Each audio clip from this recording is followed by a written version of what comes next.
Imagine a moment when a world-renowned scientist suddenly makes a breathtaking admission. An academic who dedicated her entire life to studying the brain unexpectedly says, "Yes, perhaps this is a sign from above." How can this be? A woman, accustomed to being seen as a strict, rational researcher, suddenly entertains the idea that something more lies beyond the boundaries of science, something we aren't ready to accept. During an interview, Natalia Bekhtereva was asked a question that many would find audacious. Could the strange events of her life be considered mere coincidences, or should one admit the intervention of unknown forces?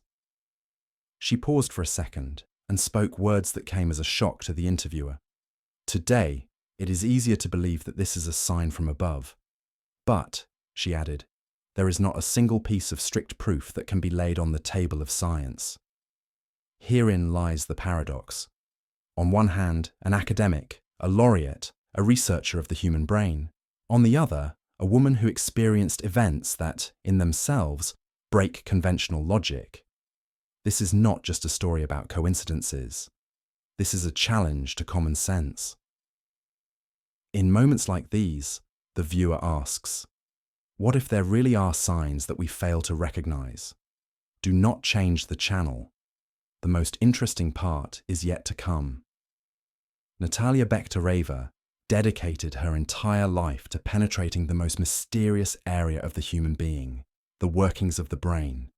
Thousands of experiments, decades of research, hundreds of scientific publications. But even at the peak of her career, when it seemed science could do anything, she honestly admitted, there is an invisible boundary that rational knowledge cannot yet cross.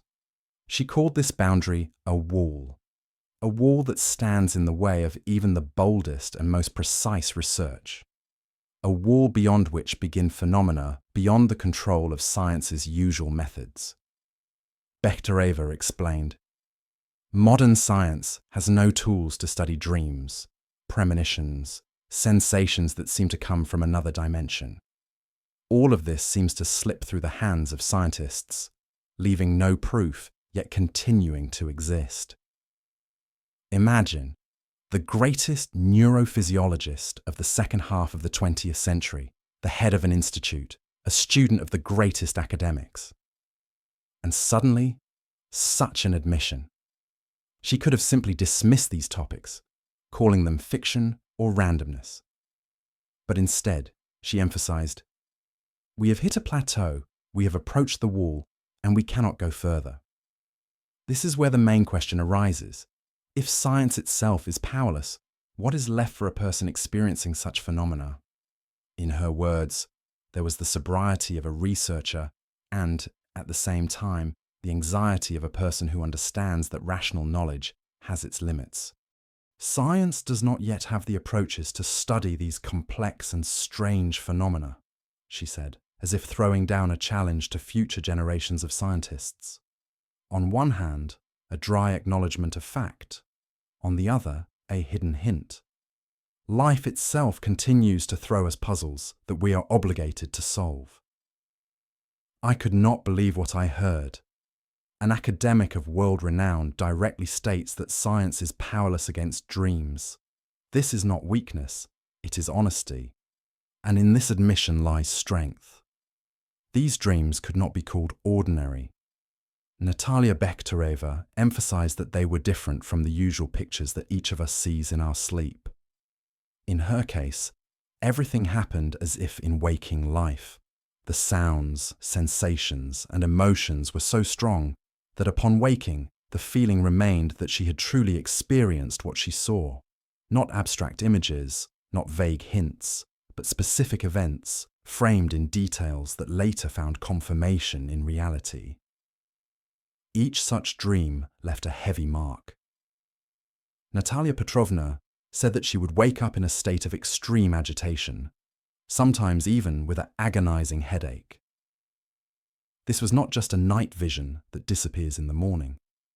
On the contrary, it became a harbinger of events that were yet to happen.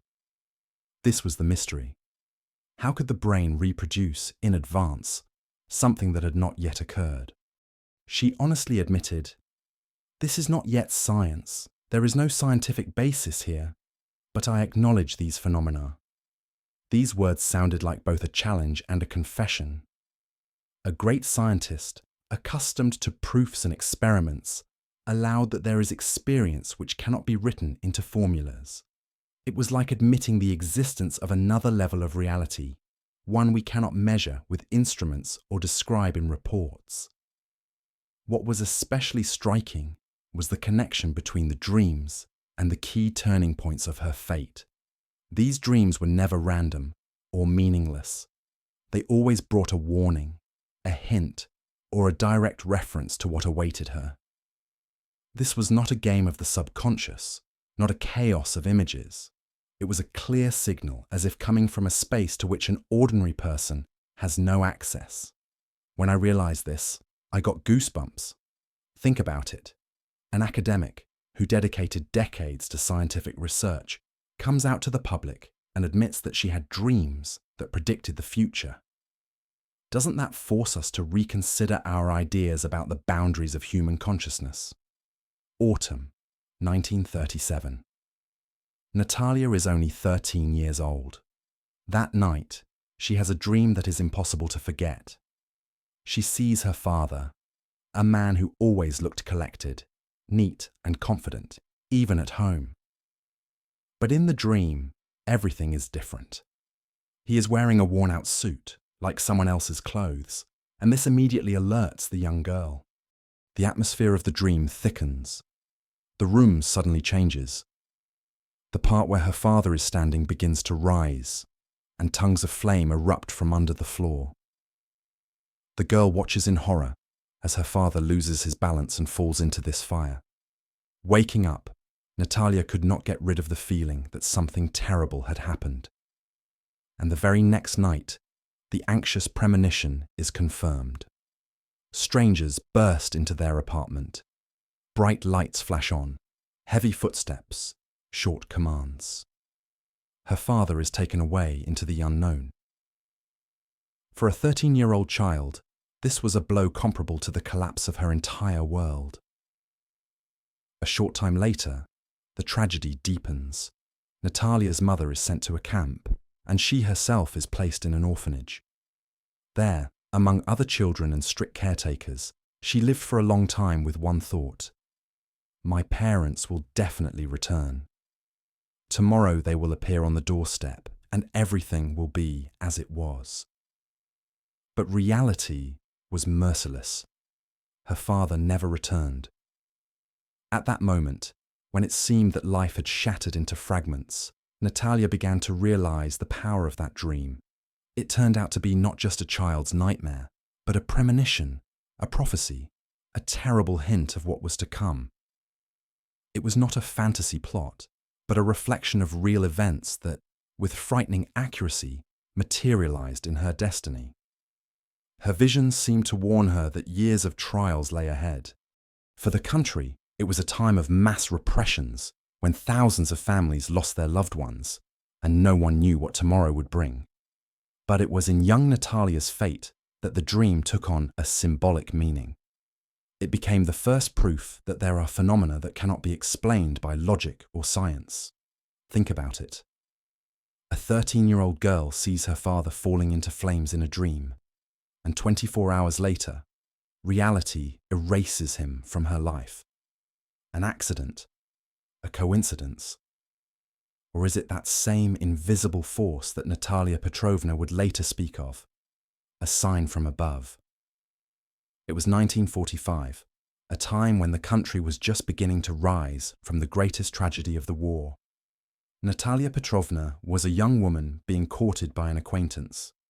He told her that his fiancée had perished during the difficult war years, and he spoke of it with particular bitterness. There was sadness in his words, yet at the same time, Natalia couldn't shake the feeling. Something was not right about this story. One day she has a dream, so vivid and realistic that, upon waking, she could not separate it from reality. In this dream, she seems to arrive at the home of that very fiancé, and before her eyes, the girl appears, alive and unharmed. She is sitting at a table, dressed in a white dress, dazzlingly beautiful, exactly as in the photograph Natalia had seen. The dream is striking, down to the smallest details. Even the address used in the dream sticks in her memory. Natalia calls her by her first name, embarrassedly admitting she doesn't know her patronymic. The girl calmly replies, Alexeyevna. Waking up, Bekhtereva wonders for a long time. Could her brain have invented this? Where did this patronymic come from, which no one had ever mentioned? But the doubts did not negate the main point. The feeling that the dream reflected reality was too strong. And the very next day, Natalia decides to check everything herself. She goes to her acquaintance's home. The apartment door opens, and standing before her is the very same girl, alive, beautiful, and dressed in the same white dress as in the dream. And when Natalia asked for her patronymic, the answer was the exact same. Alexeyevna. The situation seemed like a detective plot, but it was the plain truth. Natalia knew such coincidences could not be ignored. The dream turned out to be a mirror of reality, preceding the event by only one night. What was it? Intuition, hypersensitive perception, or a sign from above? No one expected such a turn of events. A scientist, accustomed to working only with facts, suddenly encounters a personal experience that shatters conventional notions of the possible and impossible. This incident became the second confirmation that Bekhtereva's dreams could not be classified as ordinary. They warned, revealed secrets, and brought to the surface what was destined to happen. Each similar episode did not just surprise, it forced her to ask the question, where is the line between imagination and truth? And if a dream can reflect, in the smallest detail, a reality that no one has yet seen, then what is really hidden behind this phenomenon? Summer 1975. Natalia Petrovna decides to send her mother to the Krasnodar region, hoping the warm climate and fresh air will help improve her health. And indeed, a letter soon arrives in which her mother writes about her improving condition. She reports that she goes out into the garden every day, breathes the air, and feels better. It would seem the anxiety should have subsided, but within Natalia herself, an uneasiness remained, as if a premonition would not leave her in peace. And then, one night she has a dream that, with frightening accuracy, anticipates the future. Natalia is in her apartment, and suddenly the doorbell rings. A postman is standing on the threshold. In his hands is a telegram. A chill runs down her spine. In it are short and terrible words. A message stating that her mother is gone and she must come urgently. The dream does not end there. It continues with terrifying clarity. Natalia sees herself hastily packing for the trip, sees herself arriving at the funeral, sees how the days of mourning pass. This was not just a fragment of a dream, but like an entire film in which she had become an unwilling witness to the tragedy. A few days later, this dream comes true. The telegram really arrives. The content is the same. Every word matches what she saw in the dream. Natalia understands this is not a coincidence. It is a warning that came in advance. Even the small details were the same. The figure of the postman, the wording, the atmosphere. And the strangest thing, the word village council appeared in her dream. A word long forgotten and not heard in decades. How could it have returned to her consciousness? Such accuracy could not fail to amaze even a skeptic. After all, it wasn't just the general events that matched, but also details that were impossible to know in advance. It was a shock, confirming that Bekhtereva's dreams went far beyond ordinary psychological explanations. Prepare to be stunned. The dream, seen several days before the tragedy, predicted the telegram, the funeral, and even people Natalia had never met before. Everything came true, down to the smallest details. For her, This became irrefutable proof that a force exists, warning of the future. The main question arose again. If the brain is capable of looking beyond the horizon of time, then where are the boundaries of human consciousness? And how to explain the fact that science is still powerless against these mysteries? Natalia Petrovna always remained a person of science and was in no hurry to attribute a purely mystical origin to her dreams. She emphasized, "A rational explanation can be found for every unusual phenomenon, even if it is not always complete." In her words, was the honesty of a researcher who understands that society will demand proof, not just personal memories. For example, when speaking of the dream in which she saw her father, Bekhtereva noted, "Perhaps the events of those years themselves pushed towards such visions. In the entryway, the janitor's children often waited for her and made a bars gesture with their hands, as if hinting at prison. She heard adults discussing, in hushed tones, the fates of people who were taken away at night. Even her father did not hide it. 'I am not guilty of anything,' thereby arousing suspicion in those around him." All of this, Natalia said, could have imprinted on her consciousness and surfaced in that terrible dream in the autumn of 1937. She applied similar reasoning to her other visions. The dream about her mother could be explained by knowing about her illness and the anxiety for a loved one's health. Any doctor will tell you that the subconscious is capable of suggesting what the rational mind is afraid to admit openly. And even that very telegram, seen in the dream, could have been merely a reflection of the subconscious fear of losing a loved one. But the coincidence of details, the unexpected word village council, the figures of unknown people, all this remained a mystery that was difficult to justify with logic.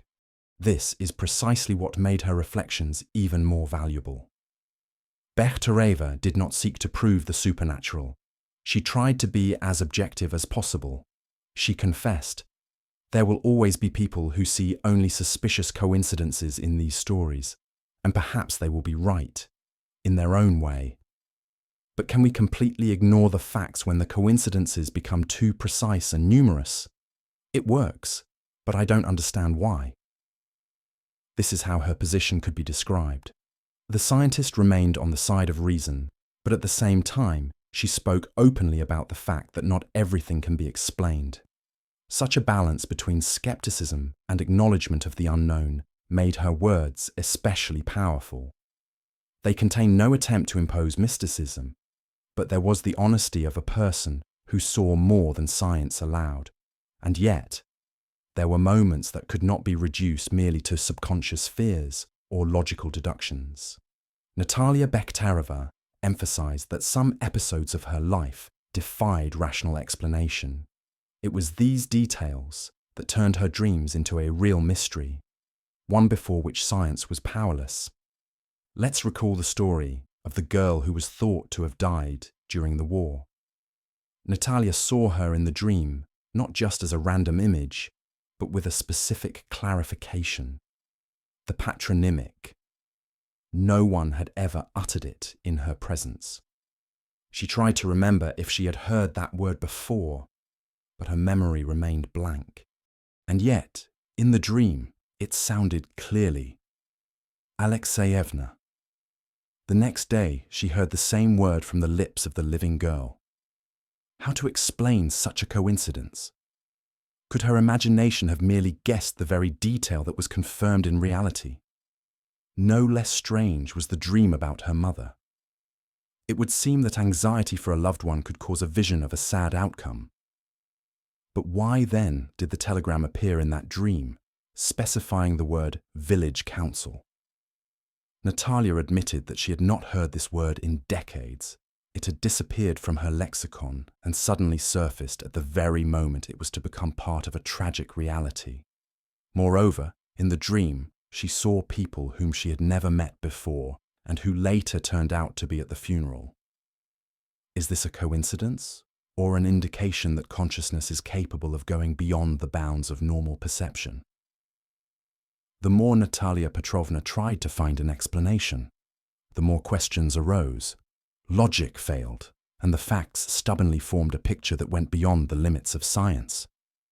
These little things, the name, the dress, the forgotten word, became proof that events were happening in her life that could not be reduced to simple chance. This is what happens behind the closed doors of the mind. We are used to thinking of dreams as chaotic images, but sometimes they become prophetic and accurate down to the smallest detail. And then the main question arises, if such signs come to us in our dreams, are we able to hear and understand them? Or do we continue to ignore the signals that reality sends in advance? Natalia Bekhtereva always knew how to speak simply about complex things. Her words sounded not like sensations, but like a deep confession from a person who had gone through incredible trials. She emphasized that she had no scientific explanation for these phenomena. Dreams could not be broken down into formulas or explained by experiments, but she could not deny their existence either. But these dreams exist. They are real, and they can be called a sign from above, Bekhtereva said, leaving in her voice that very pause that sent shivers down the listener's spine. For a person who had clung to facts her entire life, this admission became a true revelation. She did not try to impose mysticism or convince anyone of something supernatural. She simply stated, such phenomena occurred. They accompanied her destiny, and they could not be ignored. It was this honesty that made her words especially powerful. After all, if even a strict scientist can find no explanation, it means we are dealing with a realm that remains, for now, beyond our comprehension. The philosophical subtext of her statements was obvious. She hinted that humans are not limited only by the confines of reason, that there are forces that go beyond scientific knowledge. These forces cannot be measured by instruments, but they are capable of changing human life. And if we admit their existence, even to a small degree, it becomes easier to understand that there is something in the world greater than us, something that science is only just beginning to approach. This will make you reconsider everything. Her admission breaks the familiar picture of the world. Science remains science, but alongside it, the unknown always exists. And Bekhtereva, a person of world renown, was not afraid to say it out loud. For her generation and for future generations, this was not only a personal experience, but also a kind of testament. To remember that the boundaries of knowledge are not equal to the boundaries of reality. It is hard to argue with her words. Dreams do exist. They come to everyone, but not everyone's dreams turn out to be so prophetic. In her life, they became signs, warnings, and hints. And that is why Bekhtereva allowed herself to say out loud what many think but are afraid to admit. They can be called a sign from above. Natalia Bekhtereva never allowed herself to draw easy conclusions. Even when it came to the most mysterious events of her life, she maintained the rigor of a scientist and loyalty to the scientific method. She emphasized that there is, as yet, no convincing theory explaining the finest coincidence of a dream with reality, nor the foresight of events unknown in advance and first revealed in a dream. Are these all just coincidences? Unlikely. That is why, in her opinion, such phenomena should be dealt with not by casual observers, but by those who truly possess knowledge and are capable of thinking without bias. She said it directly. Such phenomena require the attention of the best minds, the most courageous and honest researchers, those who are ready to step away from familiar schemes and are not afraid to admit that beyond the bounds of the known lies the unexplored. After all, if such coincidences repeat themselves time and time again, can we continue to brush them aside, calling them a mere play of imagination? In her words, there was not only scientific interest, but also a challenge to future generations. A warning. This video is not for everyone. After all, not everyone is ready to accept the idea that science is still far from a complete understanding of human consciousness. Many prefer to live with the certainty that everything has long been explained and there is no room for mysteries. But Bekhtereva was different. She was not afraid to tell the truth. We are standing at the border of knowledge, and beyond this border lies a whole world waiting to be explored. The final note of her reasoning sounded like a call to action. She believed that the time would come when science could get closer to solving the mystery of dreams and other strange phenomena. This requires not only instruments and experiments, but also a willingness to think more broadly than we are used to. Natalia Petrovna addressed her colleagues and future researchers. The most knowledgeable and least prejudiced scientists must investigate this. This was not just an opinion. It was a reminder that science must remain open to the new, even if this new currently seems impossible. Her words still sound like a challenge today. The world is full of mysteries, and only an honest pursuit of the truth can bring us closer to solving them. You have been on the Wisdom of Natalia Bekhtereva channel. If her thoughts resonate with you and you want to hear more unique stories about the mysteries of consciousness, support this video with a like. Subscribe to the channel so you don't miss new episodes, and be sure to click the bell. There is much more ahead that will change your understanding of life and science.